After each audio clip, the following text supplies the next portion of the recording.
The Great Pyramid was born from a competition of minds. This is the hidden truth behind the world's most famous monuments. We are about to uncover the secret lives of ancient architects, the brilliant and ambitious individuals whose personal rivalries were the true engines that built entire empires. You will learn how stolen designs, political sabotage, and a relentless drive to outdo a rival shaped everything from Roman aqueducts to medieval cathedrals. You will discover that these stone wonders are not just beautiful artifacts, but the physical remains of intense human drama. How did a single insult lead to an architect's execution? What was the real cost of a king's obsession with building the tallest tower? By the end, you will never look at an ancient structure the same way again. What forgotten story do you think is etched into the stones of the oldest building you have ever seen? In the ancient world, an architect's greatest creation was often their own legacy. This was a realm where intellectual combat unfolded on a colossal scale, with entire cities and empires as the prize. A rivalry between architects transcended simple professional jealousy. It was a deadly serious game woven from threads of royal patronage, shifting political alliances, and a profound, desperate desire to achieve immortality through stone. The Roman writer Vitruvius penned entire volumes on the ideal architect's knowledge, from philosophy to engineering, yet he remained silent on the brutal, cutthroat reality of their professional lives. To understand these figures, we must look beyond the blueprints. The primary driver was the absolute necessity of royal favor. A single commission could elevate a master builder to unimaginable wealth and status, while failure could mean disgrace, exile, or even a death sentence. This pressure cooker environment demanded constant, radical innovation, but the motivation went deeper than just survival. Rival city-states and competing kings engaged in a form of cultural one-upmanship, using architecture as the ultimate expression of their power. A taller temple, a more ingenious aqueduct, a more imposing palace, these were not just buildings. They were public declarations of superiority aimed directly at a neighboring ruler and their chief architect. The men who designed these wonders possessed egos and ambitions that frequently rivaled the emperors they served. They were part artist, part engineer, and part courtier, navigating treacherous political waters. This relentless pressure to outthink and outbuild their rivals is what fueled some of history's most breathtaking leaps in architectural genius. Yet that very same drive could also lead to personal ruin, as a single misstep or a clever rival's sabotage could topple a lifetime of achievement in an instant. This volatile mix of high art and high stakes set the stage for dramas of astonishing scale and consequence. The name Imhotep echoes across millennia, a solitary star in the pre-dawn sky of architecture. While the master builders who came before him are anonymous ghosts, their collective wisdom buried in unmarked tombs, Imhotep achieved something unprecedented. He became immortal, a man so brilliant he was later worshipped as a god. This was not an accident. His masterpiece, the Step Pyramid at Saqqara, was a declaration of war against centuries of tradition.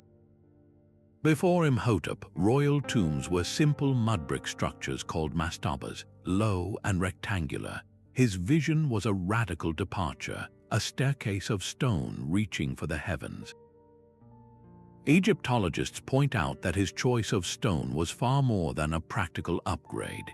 It was a profound statement of superiority, a permanent, unassailable proof of his and his pharaoh's power, meant to utterly eclipse the humble, perishable works of his unnamed predecessors. To make this vision a reality required more than just engineering genius. It demanded immense political skill. Imhotep had to secure the unwavering favor of Pharaoh Djoser, convincing him to bet his eternal legacy on an untested, monumental concept. This meant mastering the court, managing resources on an unimaginable scale, and overseeing technological leaps in quarrying and construction that had never been attempted. In doing so, Imhotep did something no architect had done before. He created a cult of personality around himself. His rivalry was not with another individual, but with the crushing weight of convention. His triumph shattered the old model of the anonymous master builder.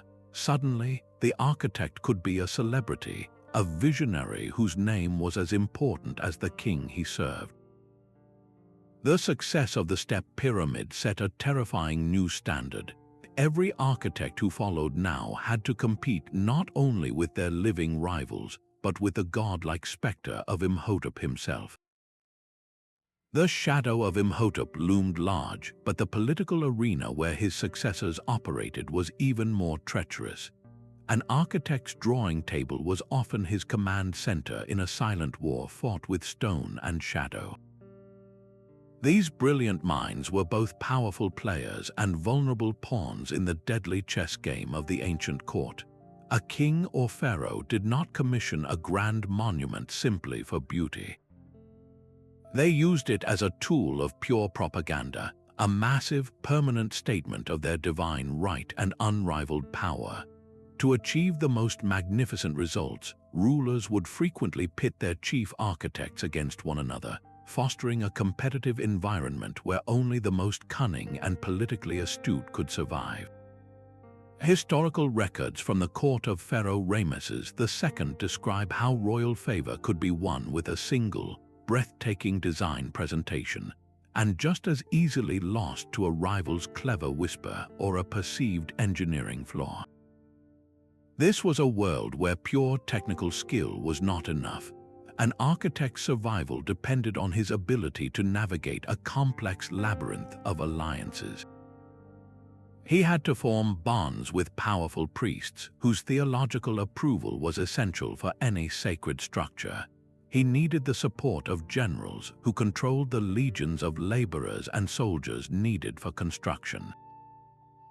A single misstep, a failed foundation, or a collapsing arch could lead to immediate disgrace, exile, or even a death sentence. Yet success brought unimaginable rewards, potentially elevating an entire family from common craftsmen to the ranks of nobility. This high-stakes environment fueled a constant architectural one-upmanship between rival empires. The constant back and forth between Assyrian and Babylonian kings serves as a perfect example. Each new palace, with its towering walls and lavish decoration, was not merely a residence. It was a direct and deliberate challenge to the last great building of their rival, a stone and brick insult meant to demonstrate absolute cultural and military superiority. The blueprints for these wonders were always drawn with invisible lines of political intrigue, where every column's placement and every statue's gaze was a calculated move in a game for eternal legacy. The gleaming white marble of the Acropolis rose from the ashes of a war. After the Persian armies retreated, Athens was determined to rebuild, but not merely to replace what was lost. This new Acropolis would be a weapon of cultural warfare, a defiant declaration of Greek identity carved in stone.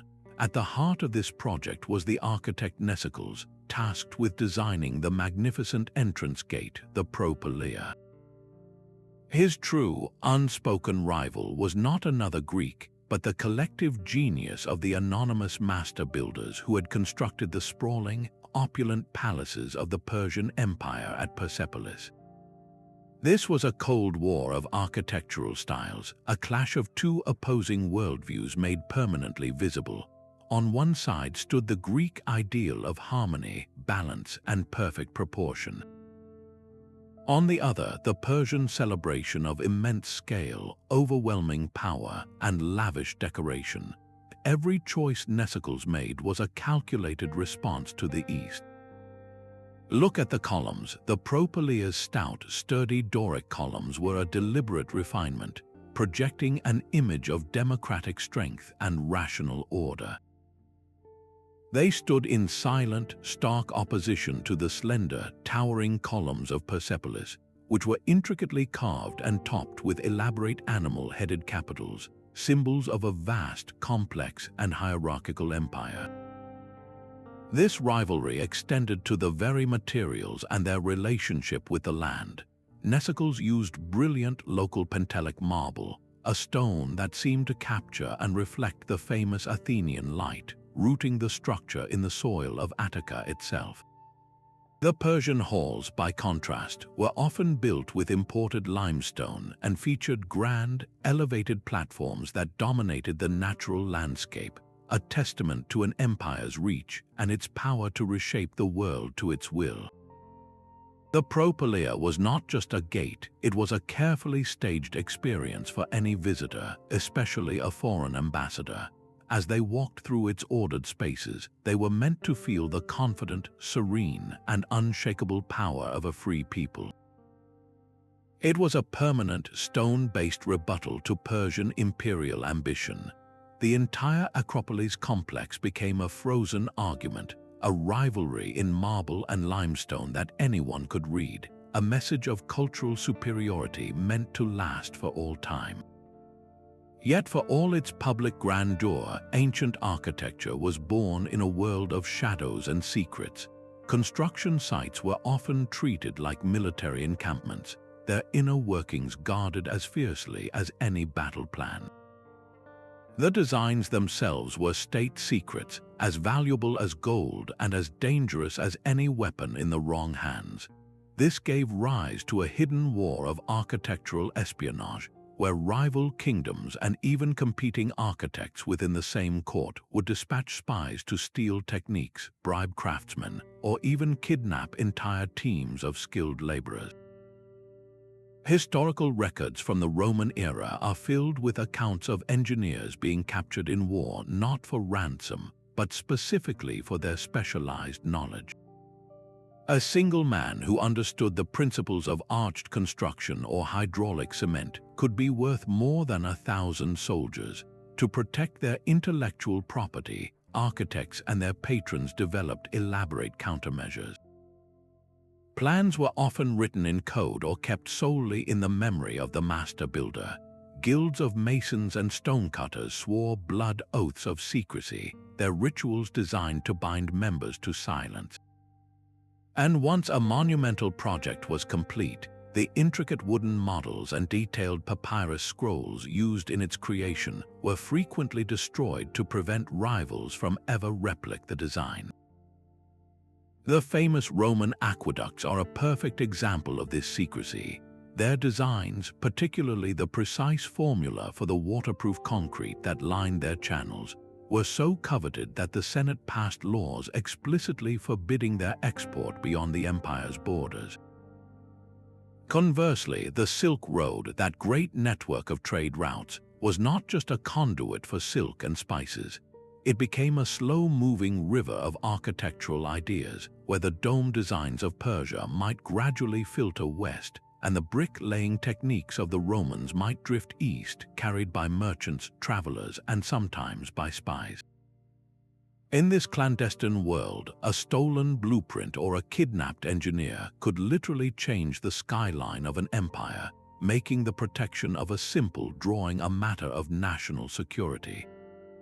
But even the most brilliant architect was ultimately at the mercy of the emperor he served. This dangerous reality found its ultimate expression in the fatal rivalry between Apollodorus of Damascus and Emperor Hadrian. Apollodorus was the foremost military engineer of his day, the genius behind Trajan's magnificent forum and his staggering bridge across the Danube. He was a man of pure, uncompromising expertise.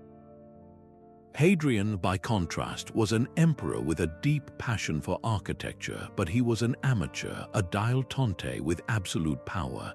The clash was inevitable. The Roman historian Cassius Dio records a moment of shocking insubordination.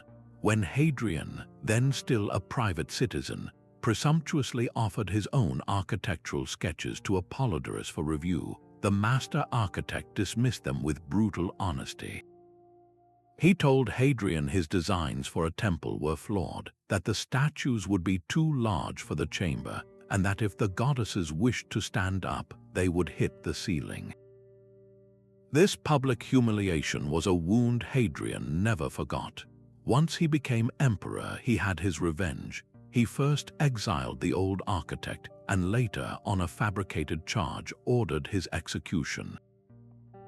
This was the ultimate power imbalance where professional truth was crushed by imperial vanity. You can see the conflict etched into their surviving works. Apollodorus Bridge used groundbreaking segmented arches, a triumph of pure engineering logic meant to solve a specific military problem. Hadrian's Pantheon, while breathtaking, is a masterpiece of eclectic style and aesthetic vision, its revolutionary dome a symbol of the emperor's own cosmopolitan tastes. The personal jealousy was undeniable. Hadrian could not tolerate a man whose genius so clearly outstripped his own. The death of Apollodorus served as a stark warning to every architect in the empire, a chilling lesson that the most innovative design could be undone by a single, powerful man's wounded pride. The stones of Rome tell a story of two kinds of brilliance, one of engineering and one of ego, and a grim reminder of which one ultimately prevailed. While emperors dueled with architects, they fought an even more expensive war over the very substance of their monuments. The stone itself became a weapon in this ancient arms race. Securing a quarry of rare marble or a forest of legendary cedar was a geopolitical triumph, a declaration that an empire's reach extended to the very ends of the earth.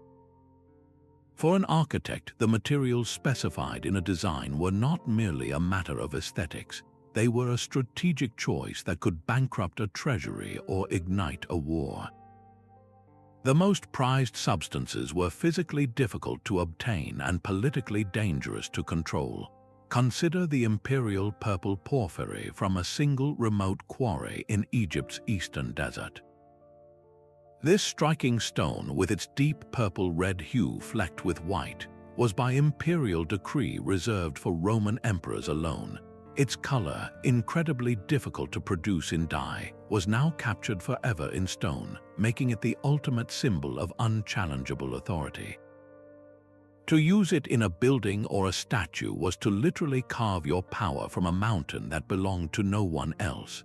Similarly, the fragrant cedar forests of Lebanon were stripped bare over centuries, their massive trunks hauled to build the palaces and temples of every major Near Eastern power from the pharaohs to King Solomon. Possessing this wood was not about its practical qualities, it was about prestige. It proved you could command resources from a distant, fabled land. Modern archaeologists act as stone detectives, using chemical analysis to trace a piece of marble back to its exact quarry. This science reveals hidden stories of conquest and trade, showing how a block of stone in a Roman temple might have been seized from a Greek city, physically repurposing an enemy's glory for your own. The political implications of securing such a quarry were immense. It required military expeditions to conquer the territory, a permanent garrison to hold it, and a complex logistics network to transport the spoils. The technological challenges of moving these multi-ton blocks were equally staggering. How do you lift a 500-ton obelisk onto a ship? How do you transport a column of granite 60 feet long across hundreds of miles of rugged terrain?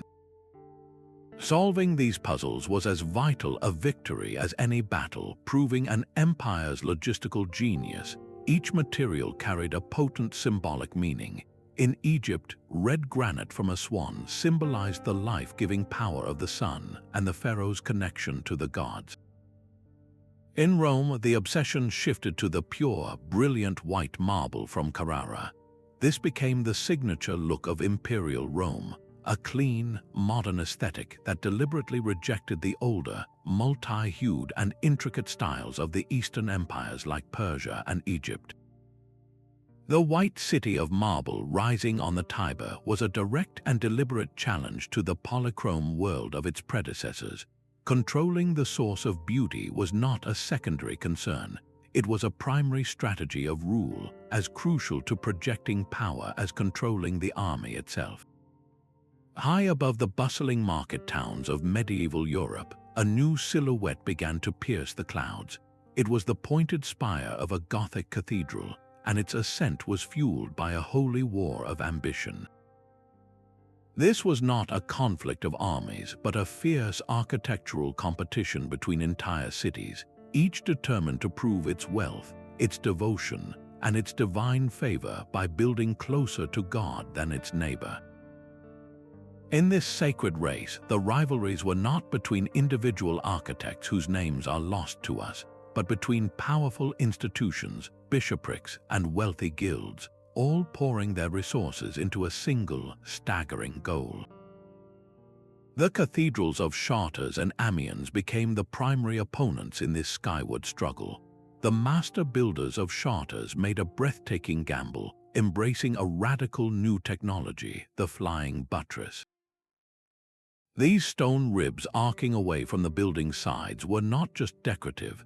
They acted like a stone skeleton, bracing the structure from the outside and catching the immense outward thrust of the roof.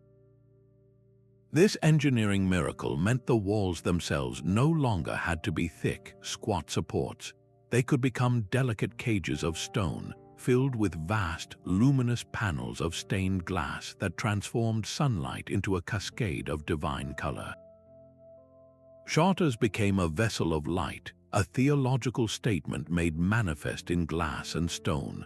But the architects of Amiens looked at Chartres and saw not a finish line but a challenge. Their response was a cathedral of even more audacious verticality, pushing the Gothic style to its absolute limit. Where Chartres was a symphony of light, Amiens was a prayer in stone reaching desperately for the heavens. Its nave soared to a dizzying height, a deliberate and clear attempt to surpass its rival. To achieve this, the builders at Amiens refined the flying buttress system, making it even more efficient and elegant, allowing the walls to be pierced with yet more glass and the entire structure to stretch ever upward. This was a dangerous game of engineering one-upmanship, where each new innovation risked catastrophic collapse. Art historians point out that these structures were living experiments, built on a scale never before attempted.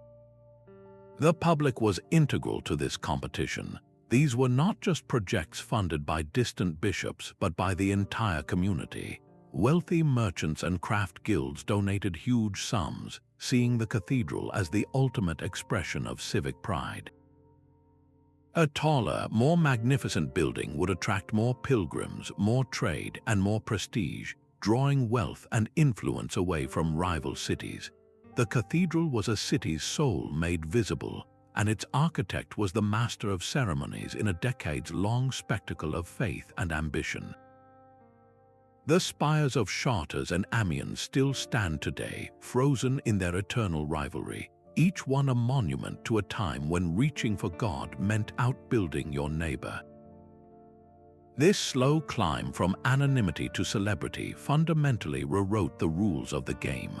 For centuries, the master builders of great empires were invisible men, their genius absorbed into the collective glory of a pharaoh or an emperor.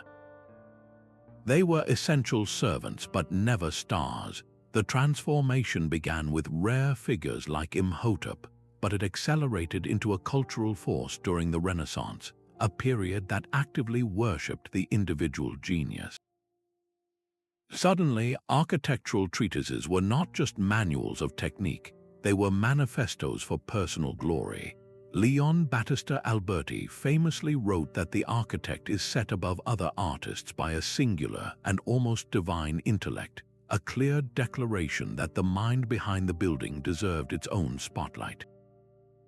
This intellectual shift turned every new commission into a potential catapult to immortality, raising the personal stakes of rivalry to a fever pitch. The very tools of the trade evolved to enable this new celebrity.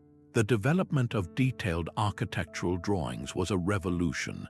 No longer was a design a vague idea discussed among masons. A drawing was a tangible claim of authorship, a complete vision sprung from a single mind that could be presented to a patron, defended in debate, and ultimately credited to its creator. These intricate plans were the architect's legal and artistic signature even before a single stone was laid. And when the stones were finally in place, many architects found clever, sometimes secretive, ways to sign their work. The great Ottoman architect Mimar Sinan often subtly integrated his name or a symbolic signature into the intricate stone carvings or tilework of his mosques, a permanent, if discreet, claim hidden in plain sight for those who knew where to look. This practice transformed buildings from anonymous monuments into personal statements, each one a permanent entry in the portfolio of a living master. The ultimate expression of this new cult of the individual was the emergence of biographies. Legends grew around great builders detailing their travels, their rivalries, and their miraculous engineering feats.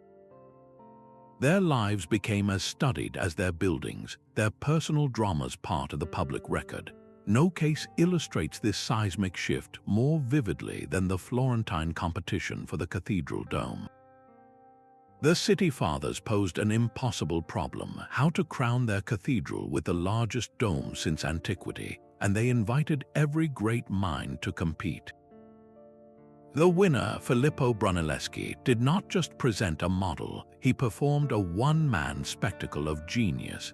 He reportedly challenged his rivals with impossible puzzles, guarded his revolutionary techniques with paranoid secrecy, and ultimately, through sheer force of personality and intellect, willed his magnificent dome into existence. His triumph was not a collective civic achievement, it was the story of Brunelleschi versus the world. His fame became his power, setting a new precedent where the architect was no longer a servant but a hero. This journey from nameless craftsman to celebrated genius did not just change careers, it changed the very nature of architectural conflict, turning private ambition into public theater and making every new building a potential chapter in one person's legend. Yet this hunger for individual glory reached its zenith far from the spires of Florence, in the heart of the Ottoman Empire. There, one man engaged in a different kind of duel, a solitary contest not with a living rival but with a ghost. His name was Mimar Sinan, and his opponent was the Hagia Sophia. For 1,000 years, the immense dome of that Byzantine cathedral had dominated the skyline of Constantinople, a constant, breathtaking reminder of a conquered empire's former grandeur. When Sinan became chief architect to Sultan Suleiman the Magnificent and Selim II, his life's mission became clear. He had to build a dome that would not just match the Hagia Sophia, but surpass it in every conceivable way. His own writings reveal this obsession, stating his explicit desire to create a structure with a dome larger, more stable, and more elegant than the ancient marvel. This was more than an engineering challenge, it was a cultural and political imperative. Each grand mosque he designed was a direct response, a new chapter in his lifelong argument with the past. You can trace this rivalry through his three masterpieces. With the Shahzad Mosque, his first imperial commission, he announced his intentions, experimenting with a central dome supported by 4 semi-domes. Then came the Suleymani, a complex built for Suleiman the Magnificent that directly faced the Hagia Sophia across the Golden Horn.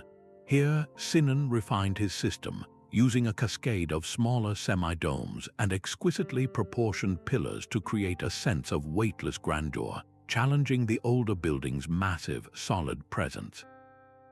But his ultimate statement, his final rebuttal, was the Selimei Mosque in Edirne. Sinan himself called it his masterwork, and for good reason. Its single, majestic dome rests on an octagonal base, supported by 8 colossal pillars that are ingeniously hidden within the walls. This revolutionary design created an interior of breathtaking unity and openness, a single, unified space that felt both vast and intimate. Where the Hagia Sophia's dome is supported by 2 massive half-domes, creating a longitudinal axis, Sinan's dome at the Selimi sits as a perfect, centralized crown, allowing for unobstructed views and an even flood of light from hundreds of windows. His rivalry was with history itself, and his victory was written not on paper but in stone and light. Each mosque was a step in a deliberate, iterative process, a series of calculated refinements all aimed at a single goal. Political message was unmistakable. In dwarfing the greatest achievement of Christian Byzantium with an Islamic architectural marvel, Sinan was proclaiming the eternal supremacy of the Ottoman Empire. His mosques were not just places of worship, they were permanent declarations of cultural victory, the final word in a rivalry that spanned centuries.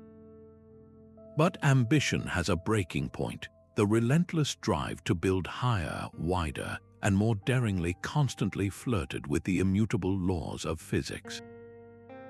For every masterpiece that still stands, there were countless others that ended in a roar of collapsing stone and a cloud of suffocating dust. The fear of catastrophic failure was the shadow that followed every master builder, a constant reminder that their quest for glory could end in utter ruin. We can hear the echo of one such disaster from the Roman historian Tacitus. He describes the sudden collapse of a wooden amphitheater at Fidene, a tragedy that killed thousands. The cause, he writes, was a shoddy foundation and cheap green lumber used by a contractor seeking to maximize his profit. The public outrage was immediate and fierce, resulting in the builder's exile. This was the ultimate price of failure, where a single miscalculation erased a lifetime of reputation. The causes were often brutally simple. An inadequate foundation, unable to bear the immense weight of the structure above, was a common killer. Flawed or inappropriate materials, like the weak mortar that doomed so many medieval towers, introduced a fatal weakness. But the most dramatic failures came from pure, unbridled ambition, from designs that pushed so far beyond established knowledge that they became acts of architectural hubris. The long, painful construction of the Florence Cathedral dome is a perfect case study. For decades, the gaping hole in the cathedral's roof remained open, a public monument to an unsolvable problem. The initial plans were so overly ambitious that no one knew how to execute them without the entire structure collapsing in on itself.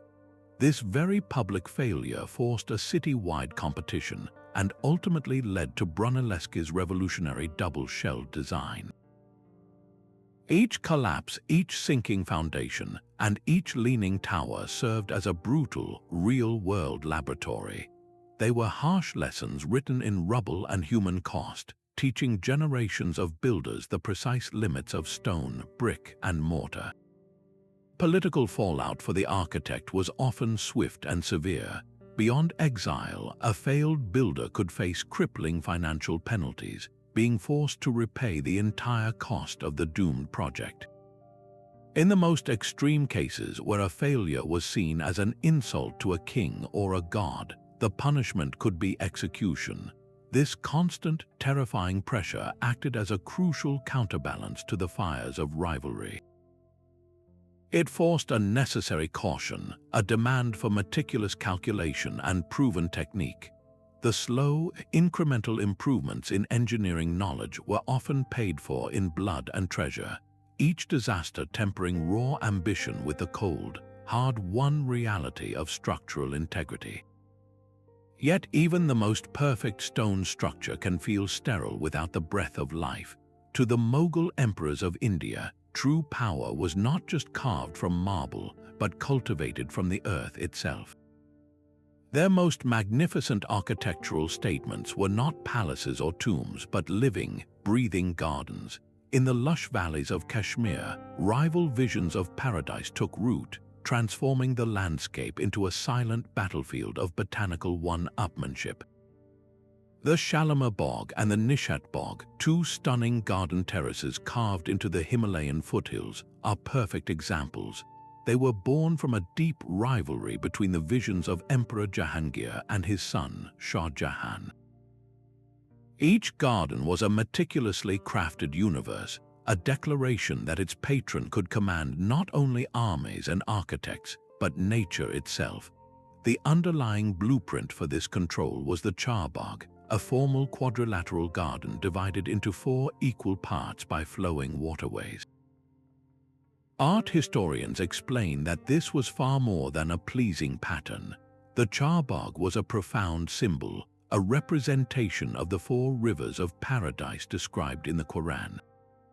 It was a way for an emperor to demonstrate his power to impose perfect, rational order onto the wild, untamed world, creating a microcosm of the heavenly realm on earth. The rivalry played out in the execution. Jahangir's Shalimar Bog, the abode of love, was designed as a more intimate, sensual retreat, a private world of fragrant breezes and gentle cascades. In response, Shah Jahan demanded his Nishat Bog, the Garden of Joy, be grander, more open and more imposing, with terraces that offered breathtaking, commanding views of the Dal Lake below. It was a son's attempt to outshine his father's legacy, not with force, but with even more sublime beauty. The true weapons in this competition were water and flora. In a largely arid empire, the ability to bring vast quantities of water to a garden was the ultimate display of logistical power. Architects engineered intricate canal systems, harnessing mountain springs to feed hundreds of fountains, channels, and cascades. The sound of moving water was a constant, luxurious music in these spaces, a sensory proof of the emperor's ability to conquer drought and create abundance. This control extended to the plant life. Imperial reach was demonstrated by the importation of rare and exotic species. Botanists were sent on expeditions to bring back saplings and seeds from the farthest corners of Asia.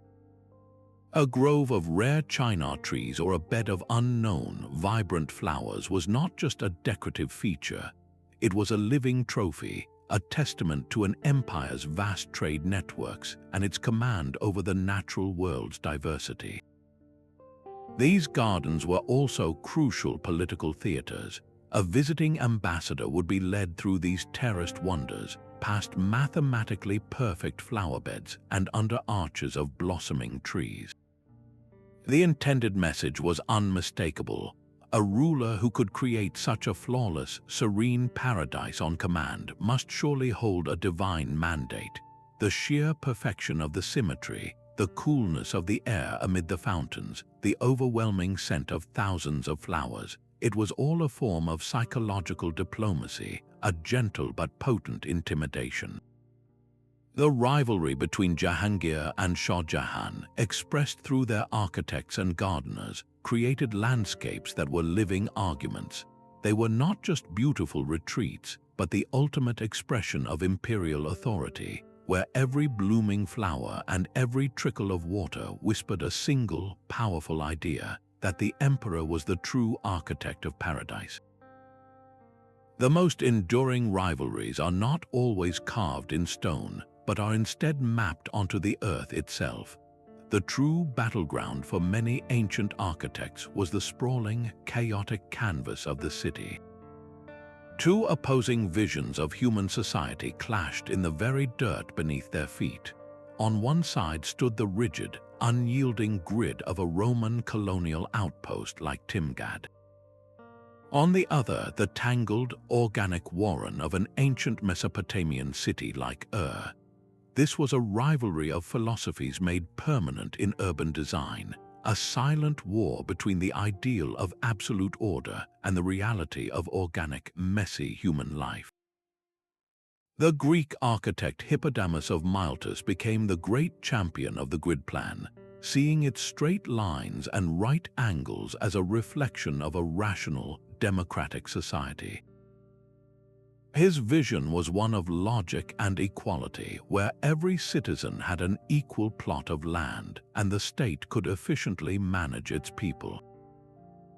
This stood in stark contrast to the anonymous planners of ancient capitals like Ur, where cities grew like living organisms, with streets curving and narrowing according to the immediate needs of their inhabitants, creating a labyrinth that defied central control. The Greek philosopher Aristotle himself weighed in on this debate in his work Politics, observing that a city's layout should be beautiful and convenient for both political and military purposes, directly linking the pattern of streets to the character of its government. This ideological split extended deep into the infrastructure that sustained these urban centers. For the Romans, infrastructure was the ultimate tool of imperial integration and control. Their magnificent aqueducts, sewers, and arrow-straight roads were not merely public utilities.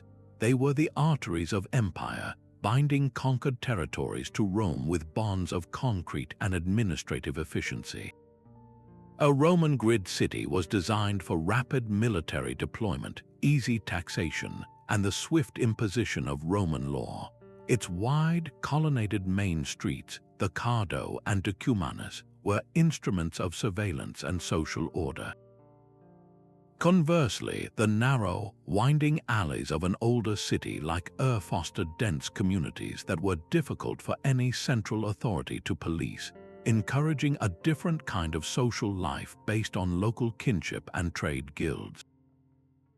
The choice between a wide avenue and a narrow alley was never just about traffic flow. It was a form of social engineering. A broad street allowed an army to march, a ruler to parade, and the sun to penetrate, keeping public life open and visible.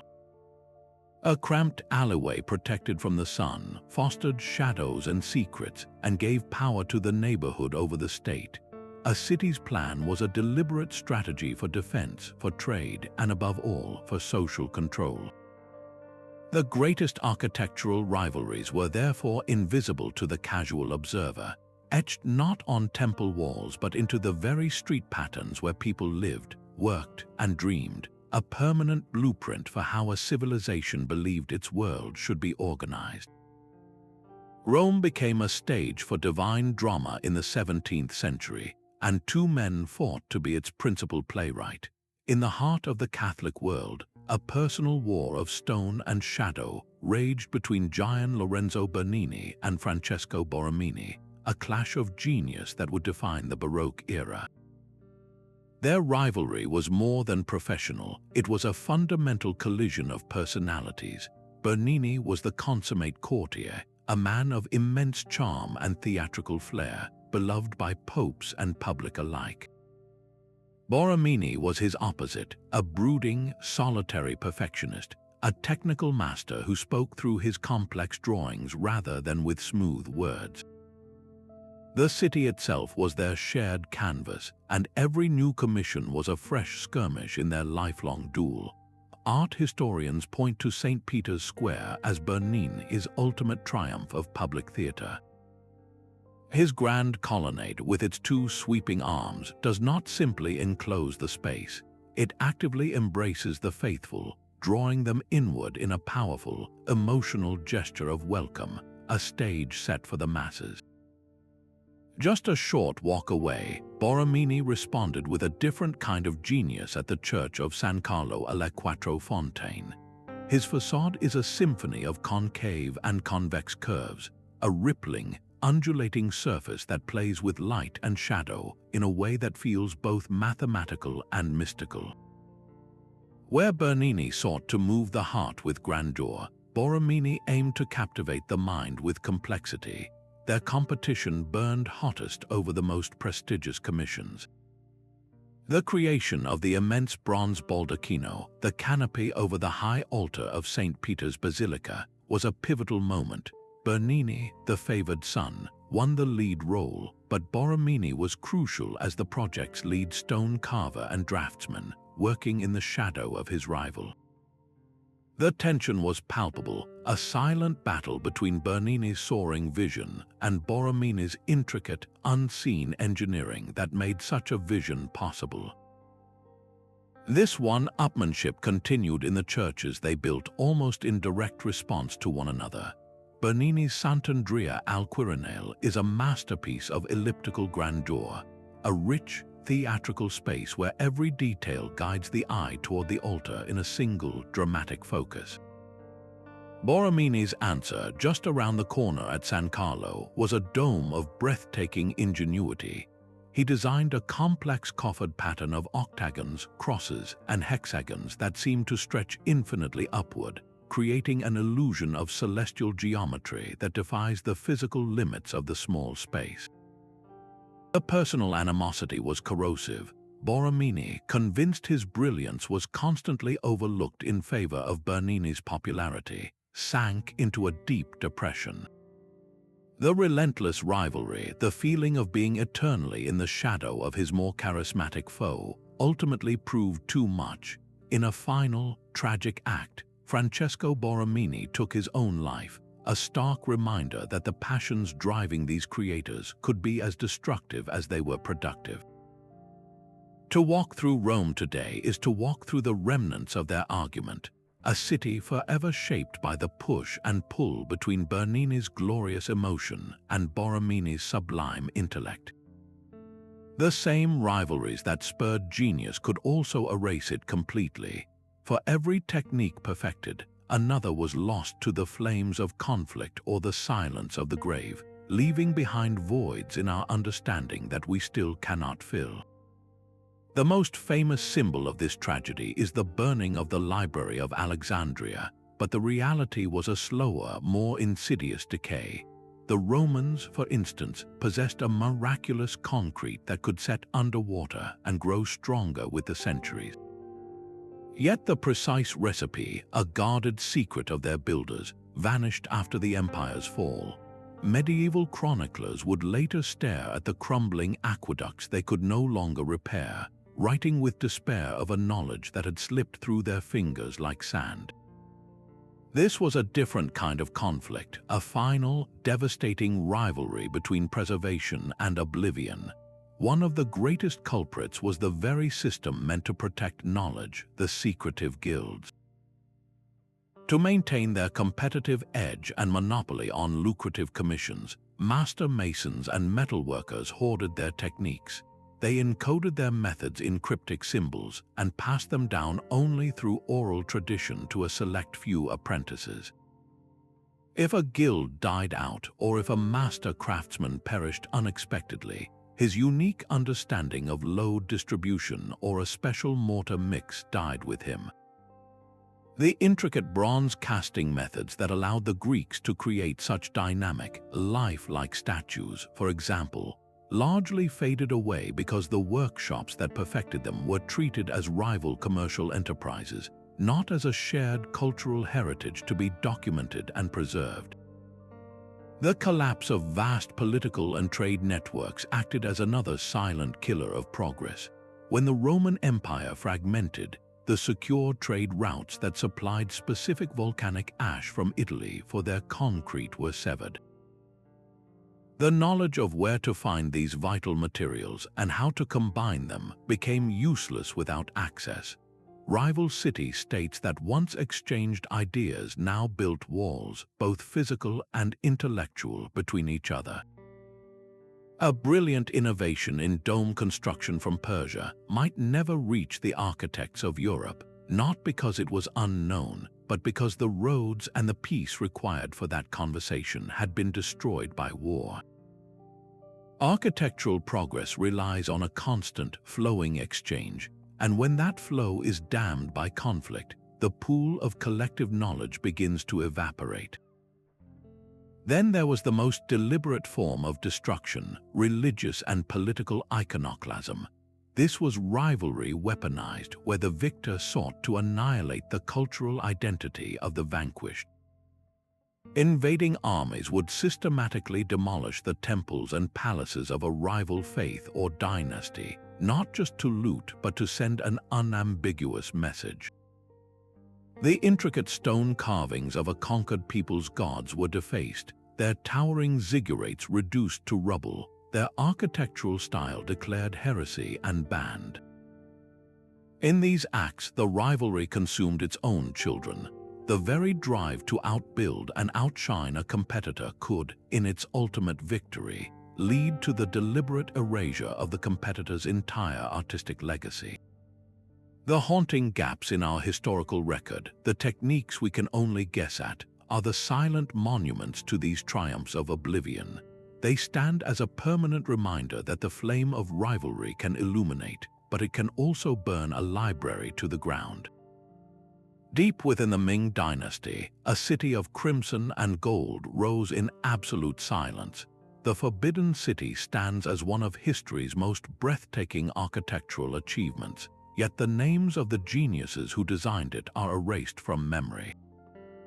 This was not a stage for individual rivalry, but a colossal contest of a different kind. On one side stood the collective, anonymous intellect of the Ministry of Works, a vast bureaucracy of master planners. Their opponent was the singular, unpredictable will of the emperor, a man seen as the conduit between heaven and earth. The architect's true challenge was to navigate this impossible space, where breathtaking human ambition had to be perfectly contained within an unbreakable cosmic order. Every single element of the complex was a symbolic act. Expert sinologists describe how the entire layout mirrors the celestial order, with the emperor's throne positioned as the literal axis of the world. The three main halls sit upon a three-tiered marble platform, representing the three realms of heaven, earth, and mankind. The color of every wall and roof tile was a deliberate choice. The dominant vermilion red symbolizes happiness and virtue, while the brilliant yellow glazed tiles, reserved solely for imperial roofs, represent the emperor's supreme power and his direct connection to the elemental earth. This was architecture as a divine language, where a misplaced gate or an incorrectly proportioned hall was not merely an aesthetic error. It was a catastrophic rupture in the cosmic balance, a terrible omen that could threaten the entire dynasty's mandate to rule. The logistical challenges were as immense as the philosophical ones. Just procuring the materials was a life's work. Enormous Nanmu logs needed for the colossal pillars of the main halls had to be hauled from ancient, mist-shrouded forests in China's remote southwest. These giant trees were felled and then transported on epic journeys along rivers and specially built canals, a process that could take years and cost countless lives. Once in Beijing, the sheer scale of construction was staggering, employing hundreds of thousands of artisans and laborers. All of this immense effort was directed by architects who remained forever in the shadows, their personal glory sacrificed to the absolute power of the emperor they served. Theirs was a constant, high-stakes balancing act. They had to innovate constantly to solve monumental engineering problems, yet their solutions had to remain invisible, perfectly conforming to ancient cosmological principles and the strict dictates of imperial feng shui. The orientation of the city was precisely aligned with the North Star, anchoring the emperor's authority in the heavens themselves. The number of studs on the great gates, the arrangement of courtyards, the flow of water, everything was a calculated act of geomantic harmony. The architects lived under a sword of constant peril. A single flaw, a cracking foundation, or even a design that simply displeased the emperor's personal taste could be interpreted as a sign of heavenly disapproval. The punishment for such a failure was swift and severe, ranging from demotion and disgrace to execution. In the Forbidden City, the ultimate rivalry was between human ingenuity and the perceived order of the universe, with the anonymous architects caught perfectly and precariously in between. A king's favor was a precarious throne, and the architect seated upon it lived in constant fear of the fall. We have traced their rivalries and celebrated their triumphs, but we must also descend into the silent, private world of their minds. This was a landscape of immense pressure, where the weight of stone was matched only by the burden of expectation. These creators were artists and visionaries, not just engineers, and their psychological well-being was inextricably tied to the fate of their colossal dreams. The ancient myths understood this long before modern psychology gave it a name. Consider the legendary Daedalus, the master craftsman of Crete. His story is not just one of invention, but of profound anxiety and paranoia. After building the labyrinth to contain the Minotaur, he found himself imprisoned within its very walls by a king who feared his genius could be replicated for a rival. His desperate escape using wings of wax and feathers is a powerful metaphor for the creative mind straining against the cage of its own making, a mind so consumed with protecting its secrets it would risk everything for freedom. Modern psychologists would recognize in these figures the classic traits of the creative genius under extreme stress, a volatile mix of obsessive focus, towering ambition, and a deep vulnerability to the opinions of powerful patrons. The isolation they endured could last for decades. An architect did not simply design a cathedral and move on. He lived on the site for years, sometimes his entire adult life, surrounded by the endless noise of construction, the complaints of masons, and the relentless scrutiny of visiting nobles. He was separated from family, from any sense of a normal life, his entire identity consumed by a single, monumental task. This solitude was compounded by a terrifying responsibility. His calculations, scribbled on parchment or held solely in his mind, held the power of life and death. A single miscalculation in a load-bearing arch could lead to a collapse that killed hundreds of workers and wiped out a king's treasury. He carried the financial stability of an entire kingdom on his shoulders, knowing that his failure could mean economic ruin for thousands. The courtly environment itself was a breeding ground for paranoia. In the halls of power, a rival's whispered rumor could be more destructive than a faulty foundation. Envy was a constant companion. A younger, hungrier architect was always waiting in the wings, ready to present a more daring or less expensive design. The master builder had to be a politician, a diplomat, and a psychologist, constantly defending his vision while watching for the dagger in the dark. The story of Eupalinos, who engineered a tunnel through a mountain on the island of Samos to bring water to the city, is a testament to this fortitude. For 10 years, two teams dug from opposite sides of the mountain, guided only by geometry and faith in his plan. The mental strain of that endeavor, the sheer terror that the two tunnels might not meet perfectly in the middle, is almost unimaginable. He worked in near-total darkness, both physical and psychological, with the fate of his city resting on his unerring precision. This is the hidden cost of the monuments we admire. The greatest buildings in history often stand upon foundations not just of stone, but of profound anxiety, crushing isolation, and a desperate, all-consuming obsession that could either forge a legacy or break a mind. Across the ocean, a different kind of mountain was being built. In the highlands of central Mexico, the sprawling metropolis of Teotihuacan rose with a terrifying, impersonal order. Its centerpiece was the Avenue of the Dead, a vast ceremonial way flanked by massive, identical platforms that led the eye directly to the colossal Pyramid of the Sun. This was not a city designed for the glory of a single, named king. It was the architectural expression of a collective, almost faceless state power, a society so unified that its rulers remain anonymous to this day. Hundreds of miles to the south, in the dense rainforests, a completely opposite architectural philosophy was taking root. The Maya city-states like Tikal and Palenque were locked in their own fierce competitions, and their soaring, ornate temples were the direct result. Each temple was a personal monument to a specific divine king, or Keyuhul Adjor, whose power was measured by the height and grandeur of his sacred mountain temple.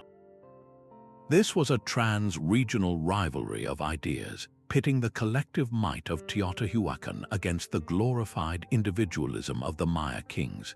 Their approaches to urban planning revealed this core division. Teotihuacan was a masterpiece of the grid, a meticulously planned city where every apartment compound, every street, and every canal adhered to a rigid, celestial orientation. The entire urban landscape was an instrument of social control, designed to integrate a vast, diverse population into a single, cohesive whole. In stark contrast, Maya cities grew organically around a powerful ceremonial core.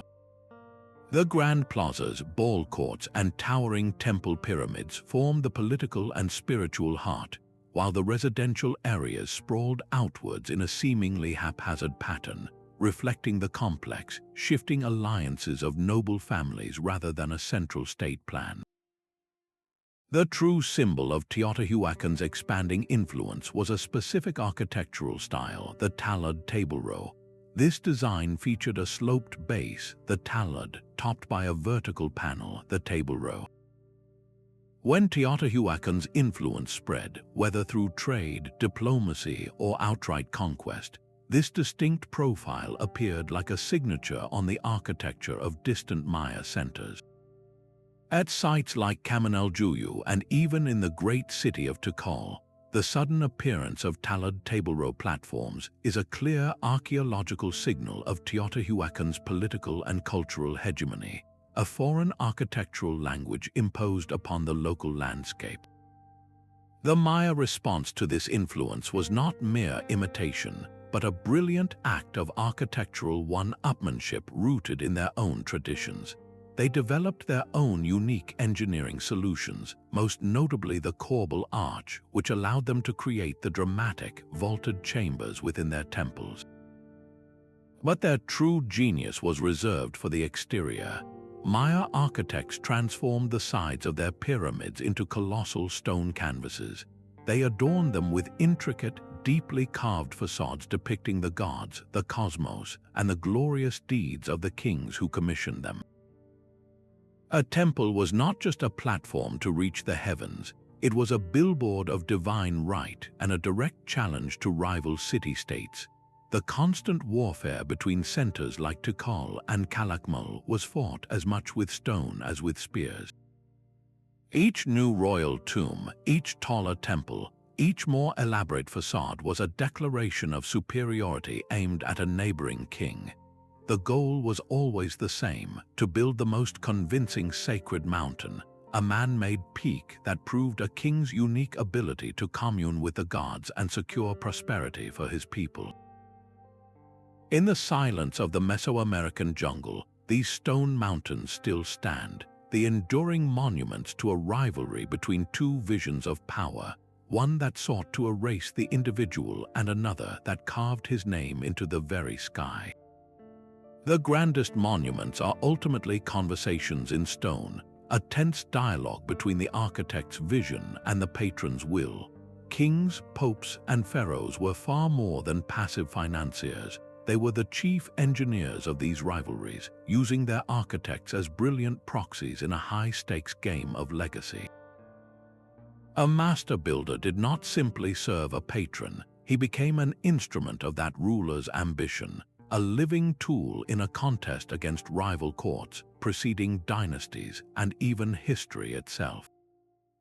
Consider Louis XIV of France. His creation of the Palace of Versailles was not merely an act of construction, it was a deliberate act of political warfare. He sought to outshine every other European prince, and he used his architects like Louis le Vau and Jules Hardouin Mansart as the means to that end. Royal decrees from the period show the Sun King's direct, meticulous involvement, demanding specific materials and approving every detail to ensure his palace would be the undisputed standard of magnificence.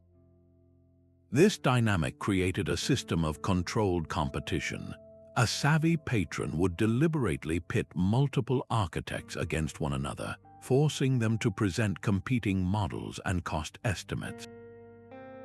This was not just about getting the best price, it was a strategy to extract the most radical, groundbreaking design from their minds. The Florentine competition for the cathedral baptistry doors is a classic example where the city fathers openly challenged artists to outdo one another, fueling a creative frenzy. Yet this system had a dangerous flip side. A patron's personal taste could override an architect's sound technical judgment. An emperor's demand for a wider, unsupported dome could lead to revolutionary engineering, or it could end in a catastrophic collapse that buried the builder's reputation in the rubble. The death of a powerful patron was often a death sentence for an architect's career as well. We see this repeatedly in the Renaissance. An artist or architect who had enjoyed the unwavering favor of one pope could find himself instantly dismissed, his grand projects abandoned when a new pontiff with different tastes and different favorite artists ascended to the throne. The grandest buildings we admire are therefore frozen moments of this complex negotiation. They are the physical results of a battle, sometimes collaborative and sometimes contentious, between the practical genius of the builder and the insatiable will of the payer.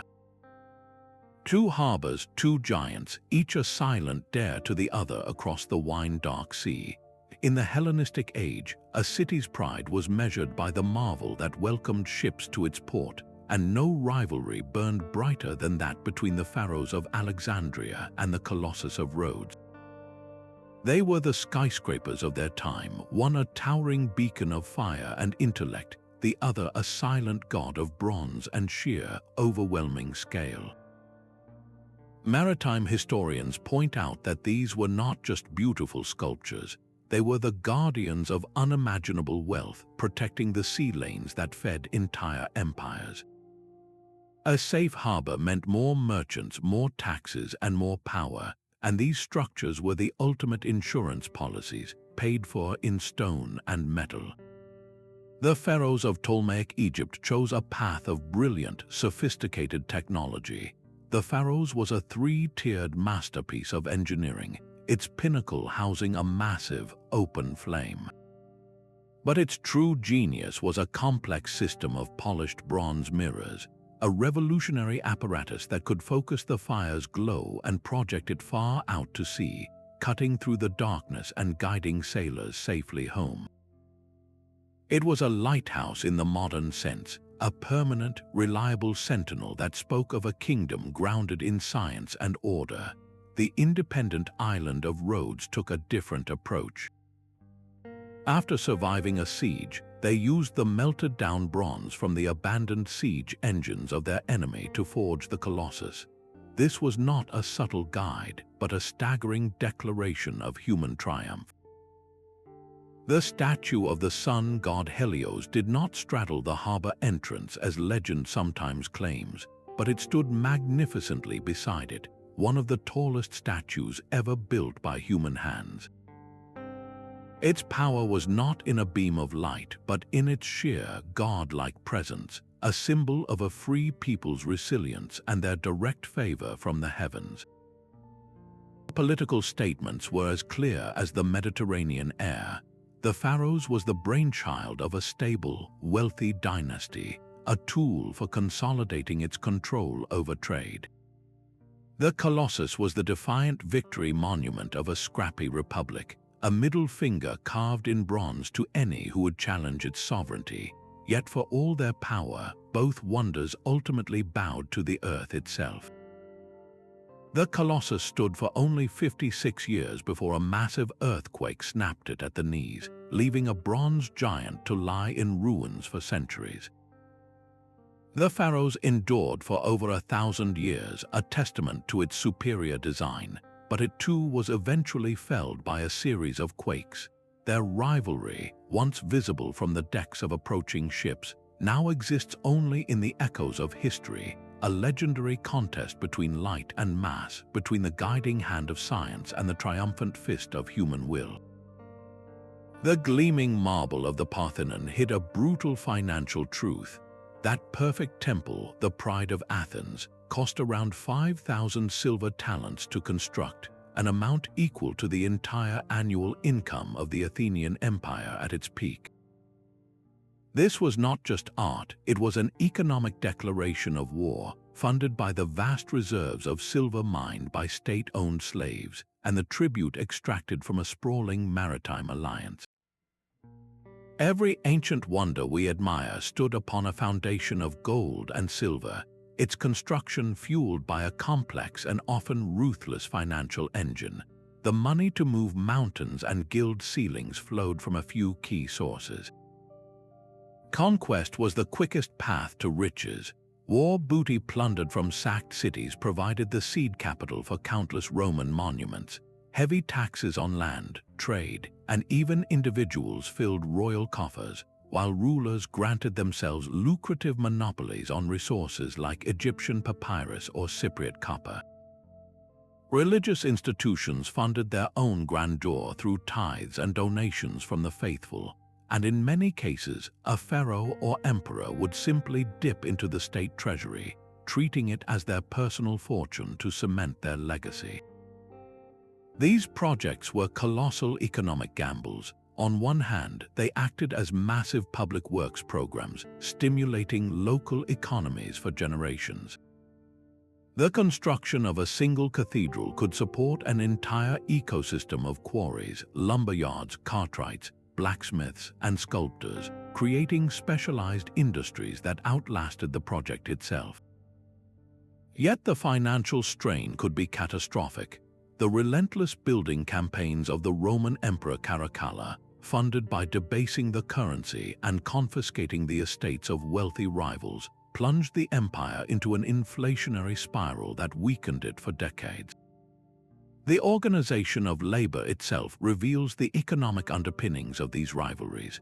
Many empires relied on the corvée system, a form of forced labor where peasants were required to work on state projects for a certain number of days each year. This provided a vast, cheap workforce for moving earth and stone, but it took people away from farming, potentially leading to food shortages. For the skilled work, the intricate carving, the delicate frescoes, the complex engineering master craftsmen were hired and paid handsomely. Their expertise was a valuable commodity, and they could command high wages, sometimes even traveling from one grand project to another across continents. The most beautiful buildings often have the most brutal balance sheets. The financial burden of these architectural arms races frequently fell hardest on the poorest citizens through oppressive taxes and forced labor. This could sow the seeds of popular discontent, fueling revolts that toppled the very dynasties the monuments were meant to glorify. The stones may tell a story of divine ambition, but the ledgers, now turned to dust, tell a parallel story of economic strain, where the price of immortality was often paid by those whose names history has forgotten. High in the Andes, two mountains tell different stories. One is a natural peak carved by wind and time. The other is a fortress of stone, its walls built with such impossible precision that they seem to be a work of the earth itself. This is Sacsayhuaman, the crowning achievement of Inca stonemasonry, where colossal polygonal blocks lock together without a trace of mortar. But centuries before the Inca claimed these peaks, a different civilization along the arid coast built its own mountains from the earth. The Moche people raised the Huaca del Sol, a colossal pyramid made from over 100 million sun-dried adobe bricks. This was a silent, cross-temporal rivalry, a clash of architectural philosophies pitting the Inca's eternal stone against the Moche's monumental earth. According to expert Andean archaeologists, this was more than a choice of materials, it was a declaration of values. The Moche's massive adobe complexes were centers of ritual and ceremony, their very substance drawn from the coastal plains, intimately tied to the cycles of life and the spiritual world. The Inca, in stark contrast, used their seamless stonework as the literal foundation of an empire. Their perfectly fitted walls were a symbol of imperial order, unity, and an unshakable claim to permanence, designed to withstand the centuries and bind their vast territory together. The logistical challenges each civilization overcame reveal their unique strengths. For the Moche, the challenge was one of staggering volume. Legions of workers molded clay and straw into bricks, each one bearing the distinct mark of a specific community, a testament to a vast, organized labor force. They stacked these millions of bricks into a pyramid that dominated the flat landscape, a man-made mountain of breathtaking scale. The Inca's feat was one of breathtaking precision. Without the wheel or iron tools, they quarried gargantuan stones from mountainsides, then transported them across dizzying terrain. Using harder stones and abrasive sand, they painstakingly shaped each block into an irregular polygon, grinding the surfaces until they fit so perfectly against their neighbors that not even a razor blade can slip between them. This was not just construction, it was a form of three-dimensional puzzle solving on a colossal scale. The resilience of these techniques was tested by the very land they were built upon. The Andes is a violently seismic region, and here the Inca's genius truly shines. Their mortarless, interlocking walls are designed to dance, the stones shifting and settling during an earthquake before locking back into place, a flexible system that has endured for centuries. The solid Moche adobe pyramids, while incredibly durable, were more vulnerable to the relentless shaking and the torrential rains of El Niño, which slowly melted their earthen forms back into the landscape. The ultimate symbolic message of the Inca was their concept of living rock. Their structures were not placed upon the land, they were woven into it. The walls of Machu Picchu appear to grow directly from the mountain's granite bones, a seamless fusion of human artistry and natural world. This sent a powerful message that the Inca Empire was not an imposition on the landscape, but a natural, permanent, and divine part of it. The Moche's Huaca del Sol was an undeniable imposition of human will, a bold declaration of power rising from the plain. One civilization built with the mountain, the other built a mountain, each offering a profound and rival answer to the eternal question of how to build for the gods. The workshop of an ancient architect was a laboratory of pure necessity. Surrounded by wood shavings and wax models, these masters did not just draw plans, they invented the very tools needed to realize them. In his 10 books on architecture, the Roman engineer Vitruvius dedicates entire chapters to machines for lifting heavy weights, describing complex systems of pulleys, winches, and cranes powered by human treadmills. He writes that without such devices, the great temples and aqueducts would have been impossible, a clear admission that rivalry demanded mechanical genius. The development of the arch stands as a prime example. In Mesopotamia, the basic arch was known, but it was the Romans, locked in their own relentless competition to build more imposing basilicas and longer bridges, who perfected it into the mighty vault and dome. This was not an aesthetic choice, but a structural solution to the problem of spanning vast spaces without forests of interior columns, allowing Roman builders to create interiors of breathtaking scale that directly shamed the older, column-cluttered halls of their Greek and Eastern rivals. The true game-changer, however, was Roman concrete. This was not a single invention, but a carefully guarded recipe developed through trial and error. By mixing lime, water, and a specific volcanic ash from Pozzuoli, they created a material that could be poured into wooden molds, set underwater, and actually grow stronger over centuries. This revolutionary substance freed architects from the constraints of cut stone, enabling the fluid, curved forms of the Pantheon's dome and the massive, resilient harbors that gave Rome its naval edge. Behind every material leap was a refinement in measurement. The humble square, compass, and level were not mere tools, they were instruments of precision in a high-stakes game. Achieving perfect geometry was a matter of political survival, as a leaning wall or a collapsing vault meant more than embarrassment. It meant the ruin of a career and the triumph of a competitor. Each new tool, from the cofferdam that allowed builders to work on bridge piers in the middle of a river to the complex formulas for calculating load distribution, was a direct weapon in the architectural arms race. They were the secret advantages that allowed one builder to leapfrog another, turning impossible dreams into stone and mortar reality, and forever redefining the skyline of human ambition. The first great architectural arms race began not with palaces but with stairways to heaven. In the sun-scorched plains of Mesopotamia, the skyline was a battlefield of faith and politics, dominated by the towering form of the ziggurat. This was not merely a temple, it was the beating heart of a city-state, a colossal statement of devotion to a patron god, and a direct challenge to every rival city in sight. The unspoken competition between the Sumerian city of Ur and the Elamite complex of Chog-Azanbil turned theology into a contest of engineering and ambition.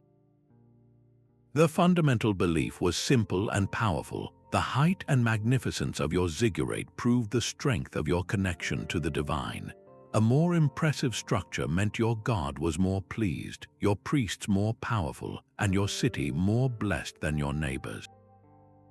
Experts in Mesopotamian history describe these ziggurats as artificial mountains in a flat land, designed as a physical bridge for the gods to descend to earth and for the city's ruler, the priest-king, to ascend toward the divine realm.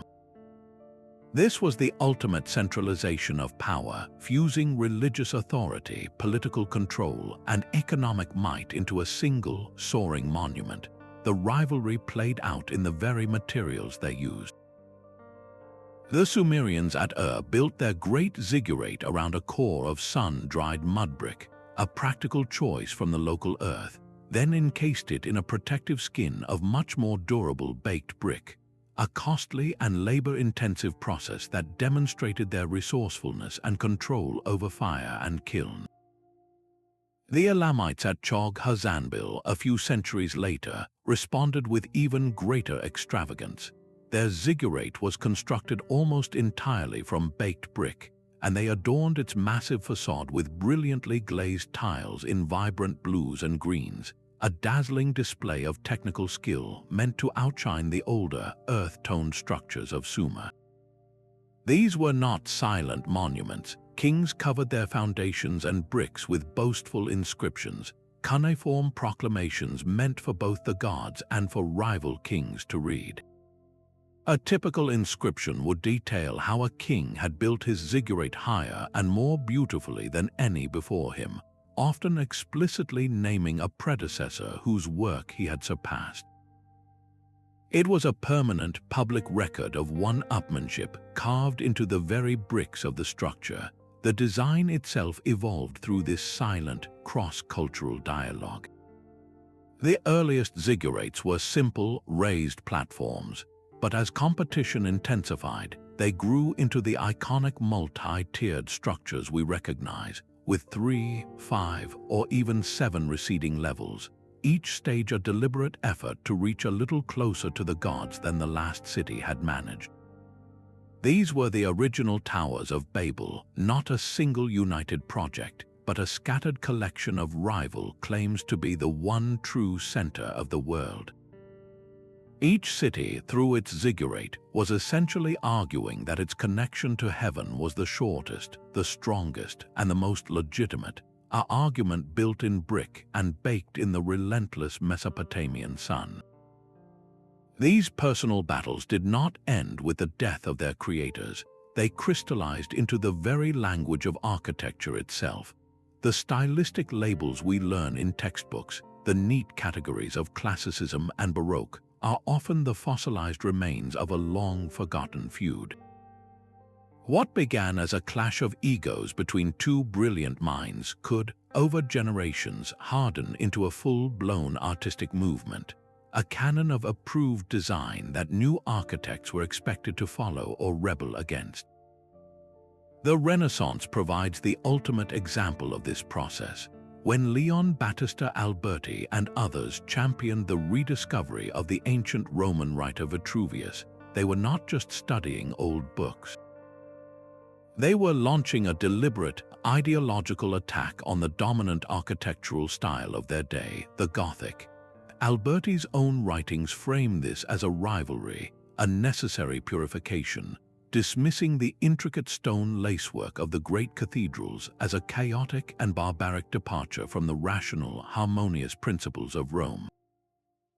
This was more than a debate, it was an intellectual war for the soul of European building, and the Renaissance humanists were determined to win. The weapon they used to spread their victory was the pattern book. These printed volumes, filled with precise engravings of columns, pediments, and domes, codified the winning designs into a set of universal rules.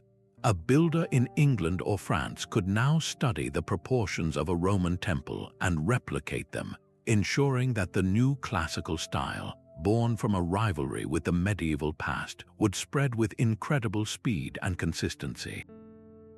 The losing styles, in turn, were often pushed to the margins. The Romanesque, with its heavy walls and rounded arches, did not disappear, but it was largely relegated to rural churches and remote monasteries, its grandeur overshadowed by the soaring verticality of its Gothic successor. A style could even go functionally extinct, its techniques and aesthetic principles forgotten until some future generation unearthed them and sparked a new rivalry. These historical contests are not just dusty relics, they are the foundation of every modern architecture school curriculum. Students still analyze the floor plans of Brunelleschi and Borromini, not merely to appreciate their beauty, but to understand the arguments they were having. They trace the lineage of a dome or a buttress, seeing it not as an isolated invention, but as a move in a centuries-long game of intellectual chess. The canon of Western architecture is not a peaceful museum, but a frozen battlefield, where every approved style stands upon the conceptual grave of the rival it defeated. Across the sands of Egypt to the mountains of Peru, a single truth stands clear. The empires of stone were forged in the fires of human rivalry. We have traced the secret lives of ancient architects, uncovering a world of high-stakes drama driven by ambition, fear, and breathtaking genius. These were not just builders, they were protagonists in a story where the relentless drive to outthink and outbuild a rival produced humanity's most enduring wonders. We have seen how political intrigue, the immense power of economics, and the raw force of personal ego were the hidden blueprints etched behind the marble and granite we admire today. Let these stories be a lasting reminder that history is not merely a collection of dates and distant battles. It is the story of passionate, brilliant individuals who literally shaped our world with their minds and their rivalries. So the next time you stand before an ancient monument, look past the weathered stone, see the story of the competition that raised it, the hidden conflict that gave it form. We would love to know which of these secret dramas captivated you the most. Share your thoughts in the comments below and subscribe to continue unraveling history's greatest mysteries with us.